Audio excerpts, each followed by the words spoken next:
This is my story about running a college Barstool account. Are you gonna come work for us when you graduate, bro? Choose yourself this. That was Rone. He's a pretty cool guy who works for Barstool Sports.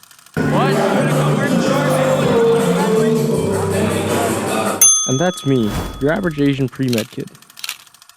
Now you might be wondering how I ended up here, filming a Natty Light promo video with the Barstool team at a frat house. Or how did we get the Jonas Brothers to come? But let's rewind. It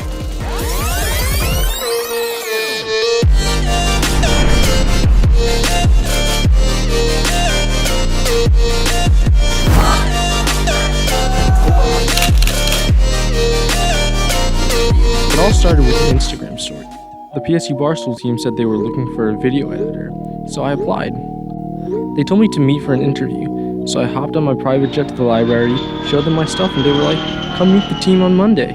Speaking of the team, it's about time you met them. First up, we have Derek. He's the one who started things around here. And this is Dev. Nowadays, she runs the show. This is Hannah and Meg. They run the day-to-day social media stuff.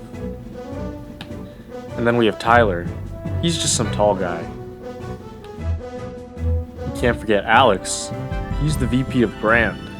And then Kavand. He's pretty much our TikTok guru. Surprised the team's so big? Yes, so was I. Before we get into the workflow, I'm just gonna answer a few questions I get a lot. Question number 1 is, how do I get featured on PSU Barstool? Well, my Venmo is Joshua Chen. DM'd for a chance to be featured and try to make it as creative as possible, not something that's too overseen, and something that's funny. Question number 2 is there a PSU Barstool house?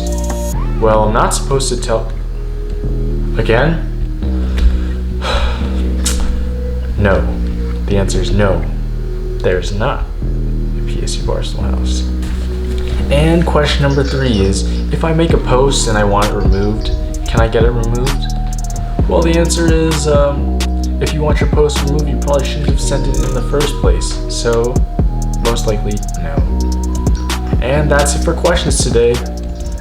Alright, so thank you for watching that quick little intro and that Q&A. And now we're actually going to get into some of the behind the scenes and the workflow of how we operate day to day. So first of all, we're split into a social and a content team. Now, I'm not on the social team, I'm on the content team, so I can't speak to 100% what the social team does, but they have a few jobs, and these include going through the DMs that you guys send in, keeping up with school news, keeping up with sports news, and just maintaining a constant posting schedule for you guys. Their job really is just keeping you guys engaged with what's going on in school right now, keeping it relatable and funny. Now, in terms of the content team, I can tell you we work really closely with the social team. The social team's job is to shape what our social media presence looks like, but sometimes they need the help of the content team to be able to make some of the ideas that they have. For example, we do things like bar lines, interviews, sometimes we do sponsored content, and we've worked on a lot of original sort of funny ideas. Some of them have been scrapped, and some of them we've pushed out. The content team's goal is to just give an original presence to what Penn State itself is like, to set apart our school from other schools. Now, there's a pretty distinct workflow. So we go from a planning phase.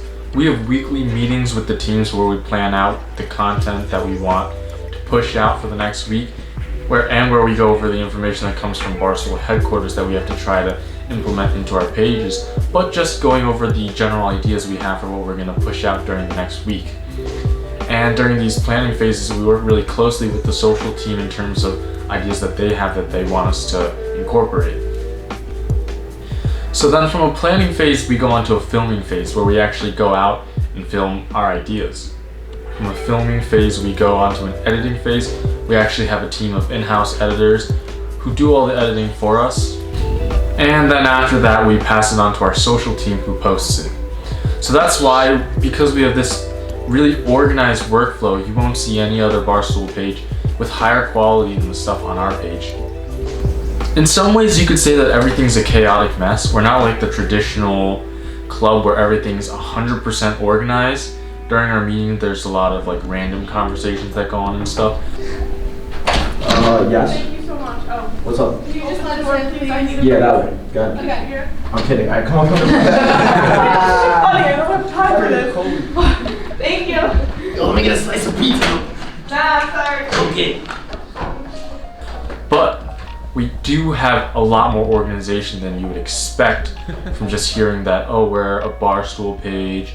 You would think it's just a bunch of people that come together and like just just do random stuff and post wherever they feel like it. But there's actually a really core structure and workflow to how everything operates.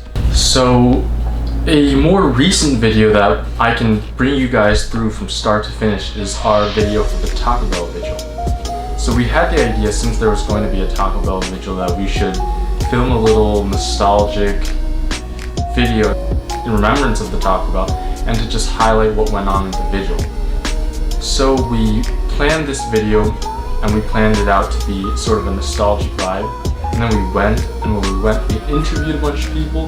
Barstool's here. And we got a bunch of B-roll, just the people there holding signs, dressed up in tacos. And then we gave it to our editor and he put it together really well in terms of the whole nostalgic, like see you again type of video. And then we pushed it out on our page.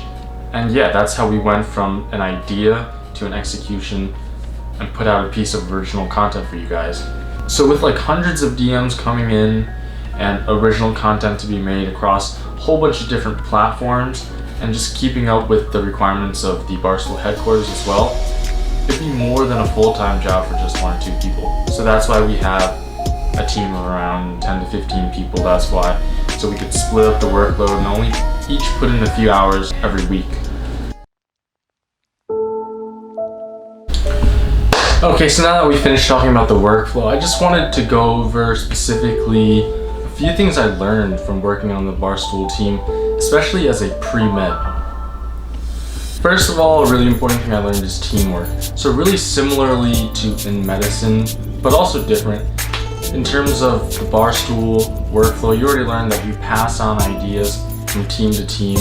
One team has an idea, the other team executes, and then we post. Very similarly, I think it's really important to build these teamwork skills because one day, as a doctor, I'm going to have to work with nurses, PAs, pharmacists, nutritionists, all to work together, passing along a patient.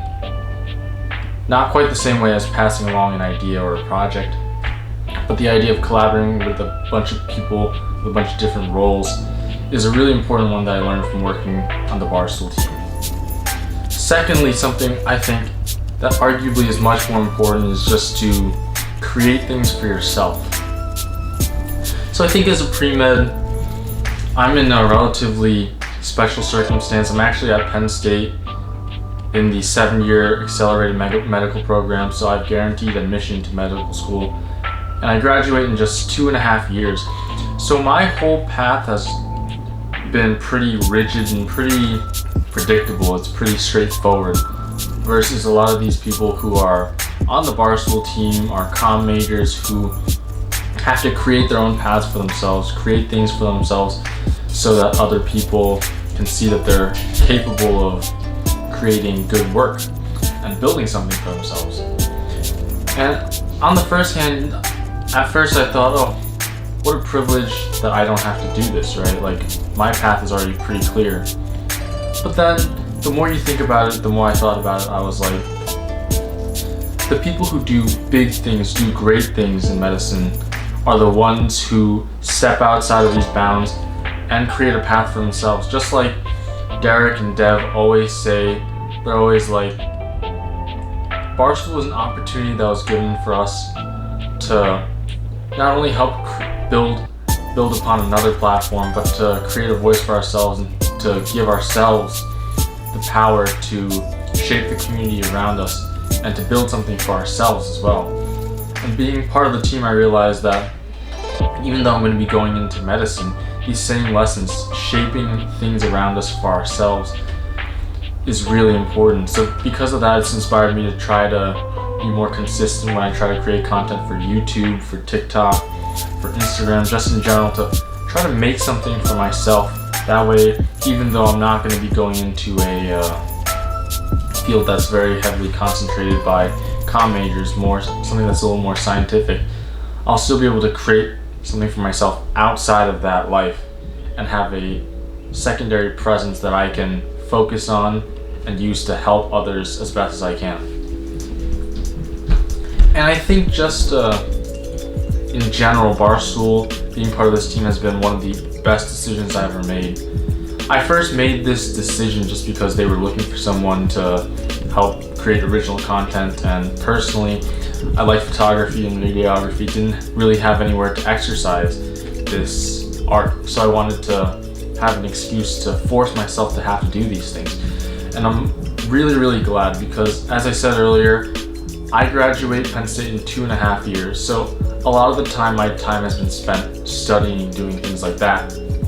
And I think I would have missed out on a lot of things like frat life, sports, and just keeping up to date with the entire culture of Happy Valley. But I like to say that Barstool has given me like the most accurate, the most quick tour of the ins and outs of Happy Valley that I could have gotten, because being part of the team, especially, for example, one thing is we tried to promote basketball, right? And I think we were successful in increasing ticket sales by 150% this year.